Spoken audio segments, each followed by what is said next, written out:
जे निकाल लागले त्यामुळे मोदीजी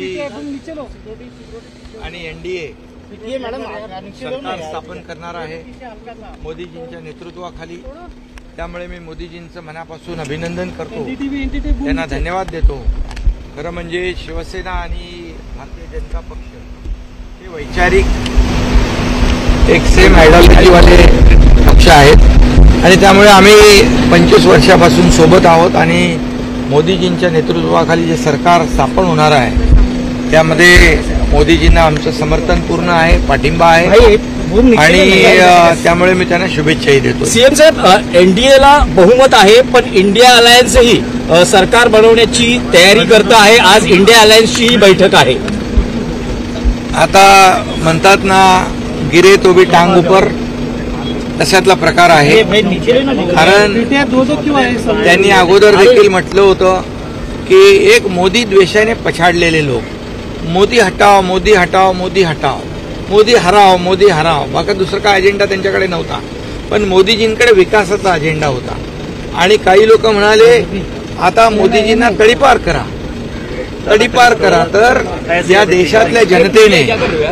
देशातल्या जनतेने बोलणाऱ्यांना, इंडिया अलायन्सवाल्यांना सत्तेपासून रोखून त्यांनाच तडीपार केलेला आहे। त्यामुळे मोदीजींच्या विकासाला लोकांनी मतदान केलं आणि एनडीएचं मेजॉरिटी झालेली आहे।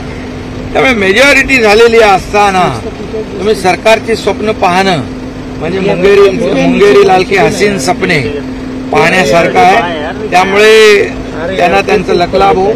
आम्ही एवढंच सांगतो, मोदीजींच्या नेतृत्वाखाली 10 वर्ष मोदीजींच्या सरकारने एनडीएने काम केलं आणि जे काम केलं त्या कामाच्या जोरावर या ठिकाणी लोकांनी त्यांना आशीर्वाद दिले। आता मिळालेली पुढची 5 वर्ष अधिक जोमाने, अधिक वेगाने मोदीजींच्या नेतृत्वाखाली एनडीए सरकार काम करेल।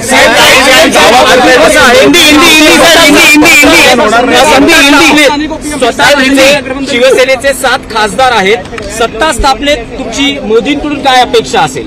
आता अपेक्षा घेऊन मी आलेलो नाही, मागण्यासाठी काय आलो नाही, मी देण्यासाठी आलेलो आहे। त्यांना समर्थन देण्यासाठी, पाठिंबा देण्यासाठी आलेलो आहे। बाकी विषय जे आहेत ते नंतर होतीलच, परंतु आज मी काही मागण्यासाठी नाही, त्या मोदीजींना पाठिंबा देण्यासाठी, समर्थन देण्यासाठी।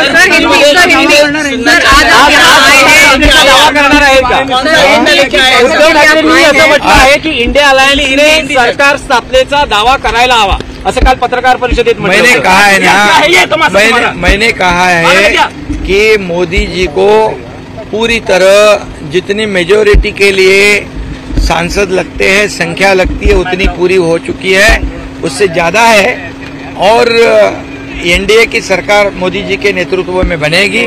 उनका मैं अभिनंदन करता हूं और उनको आज मैं समर्थन देने यहाँ पर आया हूं, शुभकामनाएं देने आया हूं।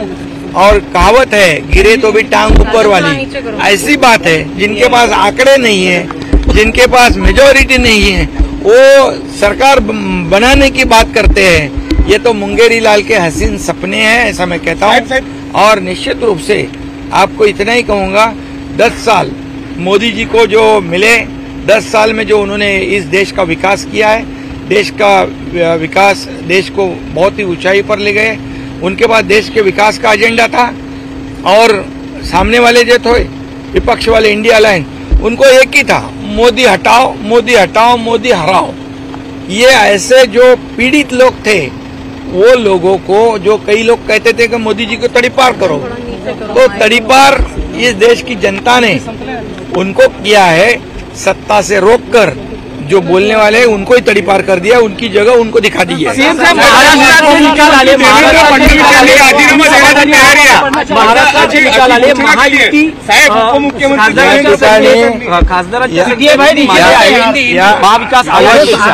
अवश्य त्यामध्ये संविधान बदलणार अशा प्रकारचा अपप्रचार करून, लोकांची दिशाभूल करून या ठिकाणी मतं मिळालेली आहेत।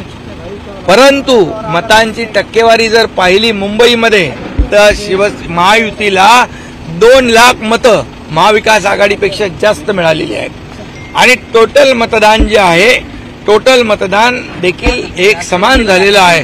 परंतु या ठिकाणी अपप्रचार, गैरप्रचार, संविधान बदलणार आणि घाबरवून एक दहशत निर्माण करून ही मतं मिळालेली आहेत. पण मूळ मतदार जो आहे शिवसेनेचा 19% 14.5% मतदार शिवसेनेचा आमच्या बरोबर आहे. राहिले 4.5% त्यांच्याकडे. आणि मग इतर जी मतं मिळालेली आहेत ही दहशत दाखवून, संविधानाचा बागुल बुवा दाखवून, लोकांची फसवणूक करून, दिशाभूल करून घेतलेली मतं आहेत. हे कायम टिकणारं नाही, हे टेम्पररी आहे.